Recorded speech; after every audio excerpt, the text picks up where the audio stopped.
मैं एक बार फिर से अपने हर एक भाई बहन के बीच में अपने वीडियो के माध्यम से आ रहा हूँ।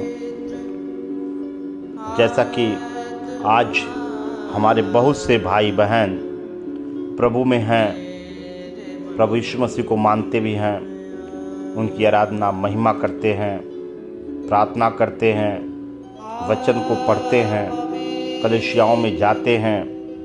कोई 10 साल से है, कोई 5 साल से, कोई 3 साल से, कोई 1 साल से है, फिर भी उनके जीवन में आज शांति नहीं है, फिर भी उनके जीवन में आज तंगी है, समस्याएं हैं, बीमारियां हैं, लड़ाई झगड़े हैं, नफरत हैं, ईर्ष्या हैं।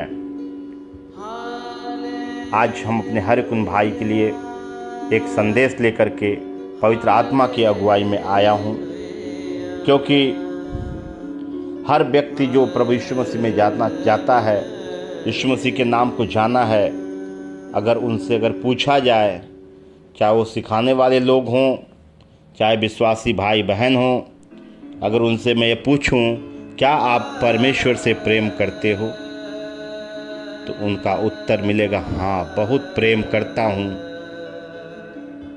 तो मैं कहता हूँ कैसे आप प्रेम करते हो? वो सीधे बोलेंगे, अरे भैया, मैं बिना प्रार्थना किए सोता नहीं हूँ, बिना प्रार्थना किए हम कोई काम नहीं करते, बिना प्रार्थना किए हम खाना नहीं खाते, हम रात में 4 बजे उठ करके भोर में प्रार्थना करते हैं, वचन को पढ़ते हैं और उन लोगों के अंदर यही बातें हैं, तो कहते मैं परमेश्वर से प्रेम करता हूँ।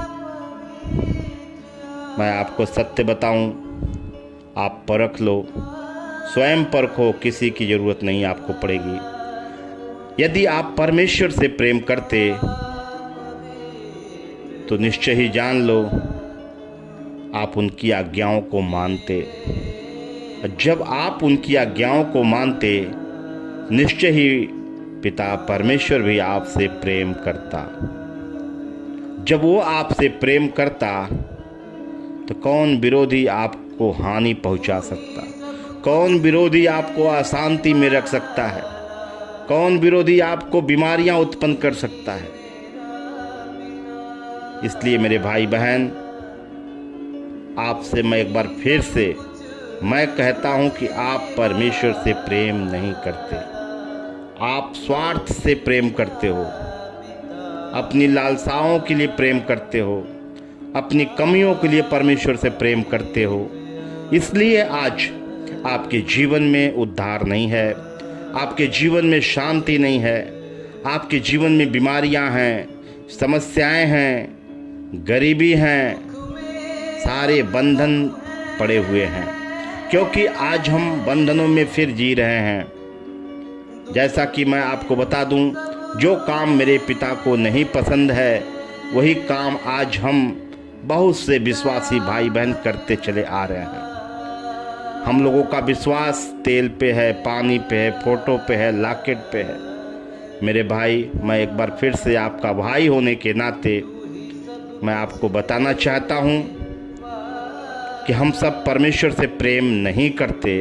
यदि अगर हम प्रेम करते तो उसकी आज्ञाओं को निश्चय ही मानते, और जो भाई बहन उस पिता की आज्ञा को मान लेता, उसके जीवन में कोई समस्या तो नहीं रह पाएगी, कोई दुष्ट आत्मा, अशुद्ध आत्मा, बीमारी की आत्माएं नहीं रह सकती, क्योंकि पिता बराबर निरंतर उसकी दृष्टि अपने इन बच्चों पे लगी रहती, क्योंकि हम उसके आज्ञाकारी पुत्र होते हैं। जैसा कि आज हम संसार में हैं और हम संसार के पिता हैं, सांसारिक पिता हैं, हमारे बच्चे हैं, हमारे बच्चियां हैं, पत्नी हैं, अगर वो मेरी आज्ञाओं को नहीं मानते, जो जीवन की ज़रूरत की बातें होती हैं, जब हम अपने बच्चों को सिखाते हैं कि ये बेटा ये काम मत करना, तुम वो काम मत करना, क्यों सिखाते हो?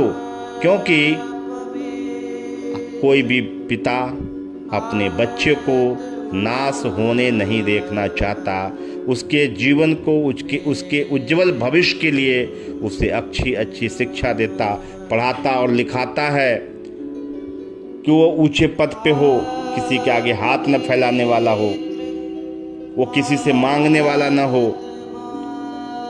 नहीं तो कल मेरा बेटा अगर हाथ फैलाएगा किसी के आगे तो मेरी बदनामी होगी। उसी तरह अगर मैं अपने सर्वशक्तिमान परमेश्वर का आज्ञाकारी पुत्र होता तो आज हमें किसी के आगे हाथ फैलाने की ज़रूरत नहीं होती और हमारे जीवन में बीमारी नहीं होती, हमारे जीवन में समस्याएं नहीं होती, क्योंकि मेरा पिता जो स्वर्ग में है उसकी दृष्टि हम पे निरंतर बनी रहती। जब उसकी दृष्टि हम पे बनी रहती, कौन सा अशुद्ध आत्मा, बीमारी की आत्मा, दुष्ट आत्माएं, अशांति देने वाली अशुद्ध आत्माएं हम सबके जीवन में कार्य कैसे कर सकते। आइए हम वचन को देखते हैं।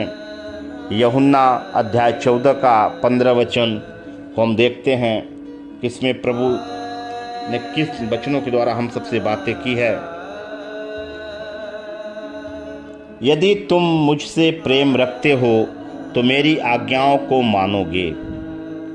अगर हम परमेश्वर से प्रेम रखते हैं, आज हमें इन बातों को जानने की जरूरत है।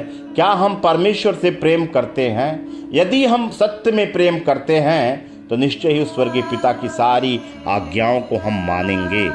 जब हम उनकी आज्ञाओं को मानेंगे तो निश्चय ही वह स्वर्गीय पिता हमसे भी प्रेम करेगा।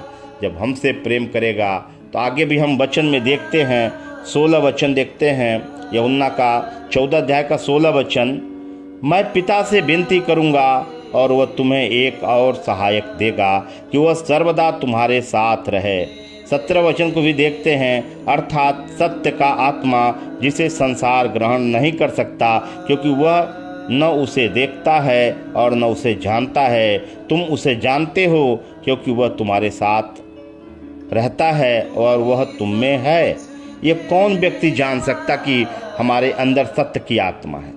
ये कौन विश्वासी भाई बहन या कौन सिखाने वाला भाई हमारा ये बातों को समझ सकता कि हमारे अंदर वाकई सत्य की आत्मा है कि असत्य की आत्मा? कैसे आप जानोगे? आपको ये जानना अत्यंत ही जरूरी है। इसलिए मेरे भाई बहन, आप इन वचन के द्वारा प्रभु से बातें करें। प्रभु आपसे बात करेगा कि मैं पिता से विनती करूंगा और वह तुम्हें एक और सहायक देगा। किसके लिए उन्होंने कहा? जो परमेश्वर की आज्ञाओं को मानेगा, उसके लिए ये बातें लिखी गई है। फिर मैं 15 वचन में आता हूं कि यदि तुम मुझसे प्रेम रखते हो तो मेरी आज्ञाओं को मानोगे। अगर मैं परमेश्वर से सत्य का प्रेम करता हूं तो निश्चय ही उसकी एक एक आज्ञाओं को मानूंगा। अगर मैं उनकी आज्ञाओं को मानूंगा तो पिता से वो विनती करेगा और हमें एक सहायक देगा कि वह सर्वदा हमारे साथ रहे, अर्थात सत्य का आत्मा जिसे संसार ग्रहण नहीं कर सकता, क्योंकि वह उसे न देखता है और न उसे जानता है। तुम उसे जानते हो क्योंकि वह तुम्हारे साथ और तुम में रहेगा। अब आपको मैं बताऊं फिर से कि सत्य की आत्मा हमें कब मिलेगा? जब हम परमेश्वर की आज्ञाओं को मानेंगे। जब सत्य की आत्मा अर्थात पवित्र आत्मा जब हम में आएगा, कौन सा बीमारी, कौन सा रोग, कौन सी गरीबी, कौन सी समस्याएं, कौन दुष्ट आत्मा, अशुद्ध आत्माएं हम में रह पाएंगी? क्या रह पाएंगी? बताओ आप। ये बहुत वचन पढ़ लेने से, बहुत घुटना टिका टिका प्रार्थना करने से आपकी बात नहीं सुनी जाएगी। आज यही कारण है कि आप 10 साल से, 8 साल से, 6 साल से, 3 साल, 2 साल आज आप देख रहे हो, फिर भी आपके जीवन में अशांति है, पीड़ा है, दर्द है, समस्या है, क्योंकि आपके मार्ग अभी सीधे नहीं हो चुके हैं।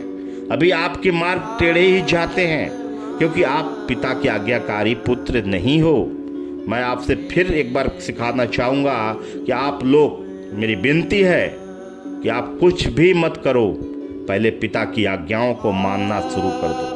मैं विश्वास दिलाता हूँ, अगर आपने मन में ठान लिया है, मेरा चैलेंज है इन बातों का, मैं प्रभु में घमंड करता हूँ, क्योंकि वह काम सब कुछ हम सबके जीवन में हो गया है और होता है। जितनों ने विश्वास किया है उसके जीवन में आज शांति आया है, उसके जीवन में आनंद है, उसके जीवन में खुशियां हैं, उसके जीवन से सारी बीमारियां दूर हो गई, उसके सारे बंधन टूट गए।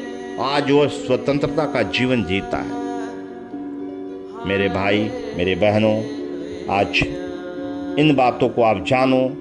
बहुत वचन पढ़ लेने से आपका मार्ग सीधा नहीं होने वाला, क्योंकि वचन पढ़ना और वचन को मानना जमीन आसमान का फर्क है। जैसा कि मैं भी जानता हूं कि बहुत से सिखाने वाले हमारे भाई जो हैं उन वचनों पे नहीं चल रहे हैं, तो आप कैसे चलोगे? जब मेरा शिक्षक ही गड़बड़ रहेगा तो फिर मैं कैसे चल पाऊंगा? इसलिए हमें सत्य की आत्मा को अगर पाना है तो उसमें किसी की जरूरत नहीं है, किसी मध्यस्थता की जरूरत नहीं है, क्योंकि हमारी मध्यस्थता तो प्रभु यीशु मसीह स्वयं ही करता है, पिता के पास है।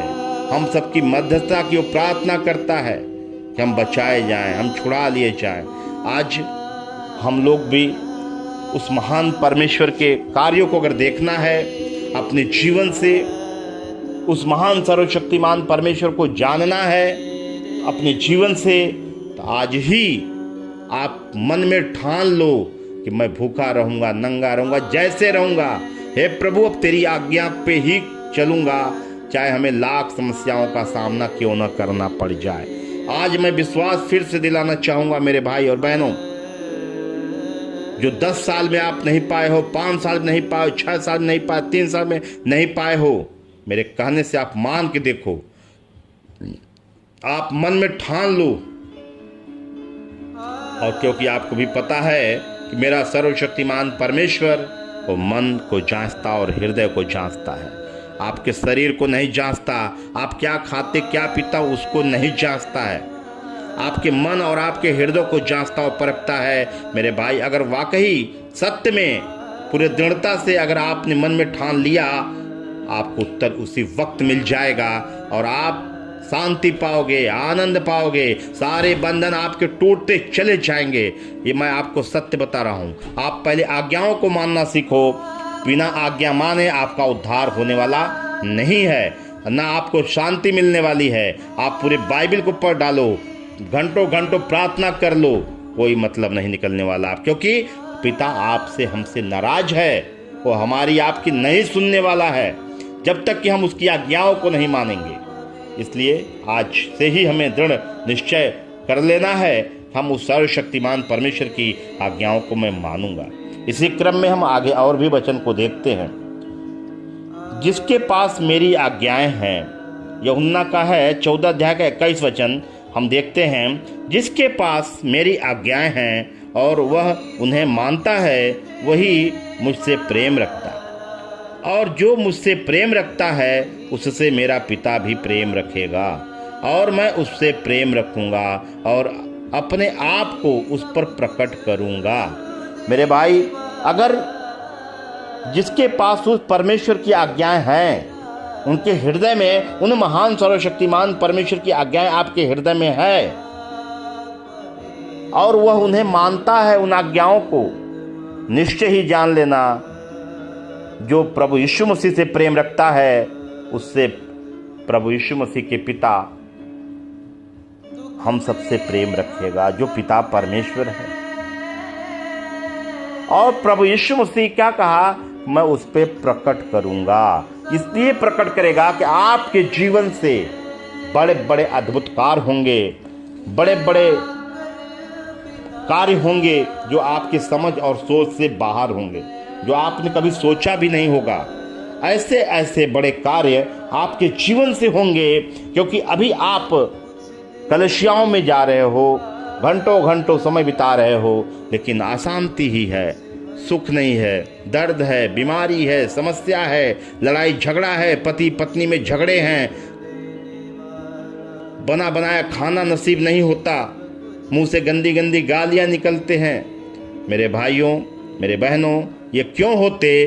क्योंकि हम वचन तो बहुत पढ़ते हैं, प्रभु की प्रार्थना आराधना भी बहुत करते हैं, उसकी महिमा भी बहुत करते हैं, लेकिन अशांति में जी रहे हैं, क्योंकि मेरा पिता अपना कान घुमा लिया है, आपकी बातों को नहीं सुनता। क्योंकि जब तक कि हम उस परमेश्वर की आज्ञाओं को नहीं मानेंगे, उनकी आज्ञाओं पे नहीं चलेंगे, तब तक आपका वचन पढ़ना, आपका प्रार्थना करना, सारी चीजें आपकी व्यर्थ हो चुकी हैं। आप 10 साल नहीं, पूरे जीवन उसी में बिता दो।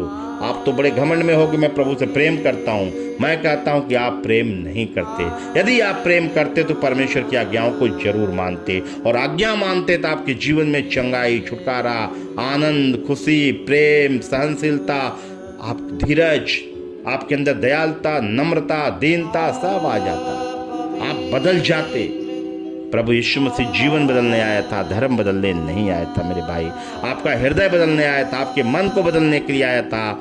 उसने एक मार्ग बनाया था, क्योंकि उसने कहा कि मार्ग, सत्य, जीवन मैं हूँ, बिना मेरे द्वारा कोई पिता के पास नहीं जाएगा। तो ऐसा नहीं कहा था कि जो आज्ञाओं को नहीं मानेगा वो भी जाएगा, ऐसा नहीं है, क्योंकि प्रभु की आज्ञा को आपको मानना ही होगा।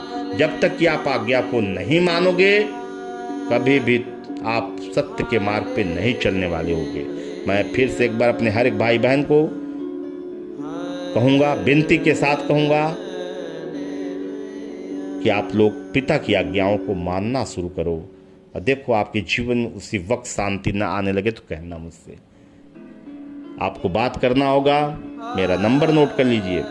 और मैं बस विश्वास दिलाता हूँ कि इस वीडियो के माध्यम से जो भी हमारे भाई बहन जो विश्वास करते हैं, अगर उन आज्ञाओं को आज मेरे कहने से मानना शुरू कर दें, मैं विश्वास दिलाता हूं कि उसी दिन से आपके जीवन में बदलाव ना आ जाए तो कह देना। मेरा नंबर है 9450822299। आप इस पे कभी भी फ़ोन करके बात कर सकते हैं मुझसे। और मैं आपको बता दूं, मैं कोई पादरी, पास्टर नहीं हूं, बस इतना जान लेना, क्योंकि प्रभु ने कहा है लेने से देना भला है, ये हाथ देने वाले हैं, लेने वाले नहीं हैं मेरे भाइयों। इसलिए मेरे भाई और बहन आप लोग समझो। दूसरी बात, आज बहुत सी हमारे विश्वासी भाई बहनों का विश्वास तेल पे है, पानी पे है, लॉकेट पे है, प्रभु यीशु मसीह के फोटो पे है। मैं आपसे फिर से निवेदन करूंगा कि इस सब पे विश्वास करना आप बंद कर दो, नहीं तो आपके जीवन में अशांति ही अशांति होंगी। क्योंकि जब मैं संसार में था तो वही काम करता था, कैलेंडर के आगे घुटना टेकता था। आज वही काम आप कर रहे हो, कैलेंडर के आगे घुटना। बताओ, वो प्रभु यीशु मसीह की फोटो को किसने बनाया है? किसी मनुष्य ने बनाया है। आप वही काम कर रहे हो जो मौलवी मौलानाएं करते थे, कि पानी लेके गए, मौलवी साहब ने फूंक दिया, उसके अंदर एक यंत्र डाल दिया, लाके घर भर छिड़क के पी लिए। अरे मेरे भाइयों, आपका विश्वास कहाँ है? परमेश्वर के वचन पे आओ। प्रभु का वचन क्या कहता है कि दें पवित्र आत्मा का मंदिर है, और इस मंदिर में कोई दुष्ट आत्मा, शैतान, बीमारी की आत्मा, अशुद्ध आत्मा नहीं रह सकती है। मेरे भाइयों, इस मंदिर हृदय गर्भ के दरवाजे को खोलो और पवित्र आत्मा का आह्वान करो। परमेश्वर की बातों को मानो, उसकी आज्ञाओं को मानो। देखो उसी दिन पवित्र आत्मा का अभिषेक होता है कि नहीं आपके अंदर। पवित्र आत्मा आपके अंदर हो करके इस मंदिर के अंदर निवास करेगा, और जितने शैतान, दुष्ट आत्मा, अशुद्ध आत्मा, गंदा है, जो इस मंदिर को जो नाश करने पे हैं, वो नाश कर दिए जाएंगे, और जल जल के निकलेंगे, तड़प तड़प के निकलेंगे, और हमेशा हमेशा के लिए जाएंगे। क्योंकि प्रभु यीशु मसीह महान है, सर्वशक्तिमान है, उसके जैसा कोई नहीं है, उसके तुल्य कोई नहीं है। मेरे भाई, मेरे बहनों, मैं आपसे फिर एक बार कहूँगा कि सत्य को जानो। जब तक आप सत्य को नहीं जानोगे, आप स्वतंत्र नहीं हो सकते। क्योंकि प्रभु ने अपने वचनों के द्वारा बातें की है कि मेरी स्वतंत्रता दूसरे के विवेक से क्यों परखी जाए। आज किसी के आप बुद्धि के द्वारा क्यों चल रहे हो? परमेश्वर ने आपको भी बुद्धि दिया है, आपको भी ज्ञान दिया है। अपने मुंह को खोलो। जब मुंह खोलोगे, परमेश्वर निश्चय ही आपके मुंह में वह शब्द भरेगा, और पवित्र आत्मा आपके अंदर हो करके आहें भर भर के प्रार्थना करने लगेंगी। मेरे भाइयों बहनों, इस वीडियो के माध्यम से जो भी बातें हमने आपको प्रभु के वचनों के द्वारा किया है, यह वचन आपके हृदय के पटिया पे लिखने पाए। हे मेरे स्वर्गीय पिता परमेश्वर, तू महान है, तू सर्वशक्तिमान परमेश्वर है। प्रभु जी, होने दे हमारे हर एक भाई बहन की सहायता करें, मदद करें, अगुवाई करें। और इन पवित्र वचनों के द्वारा उनसे बातें करें प्रभु जी, ये आज्ञाएं उनके जीवन में आए प्रभु जी, जिससे कि तेरी प्रजा हम सब नाश न होने पाए। पवित्र आत्मा हम सब की सहायता करें, हम सब पे प्रकट करें, हम सब पे अपनी आत्मा का अभिषेक करें मेरे प्रभु परमेश्वर। होने दे प्रभु, जो भाई बहन इस वीडियो को देखते हैं प्रभु जी, इन बातों को सुनते, मनन करते और अपने हृदय में उतारना चाहते हैं, जो चलना चाहते हैं, पवित्र आत्मा आप उनकी सहायता करें, उनकी मदद करें और उस सर्वशक्तिमान पिता परमेश्वर के कार्य उनके जीवन से प्रकट होने पाए प्रभु जी। हम धन्यवाद देते हुए आपके चरणों में आते, सिर झुकाते, सारा आदर महिमा आपको देते हुए उद्धारकर्ता प्रभु यीशु मसीह के पवित्र मीठे नाम से इस प्रार्थना को पिता से मांगते हैं। आमीन, आमीन।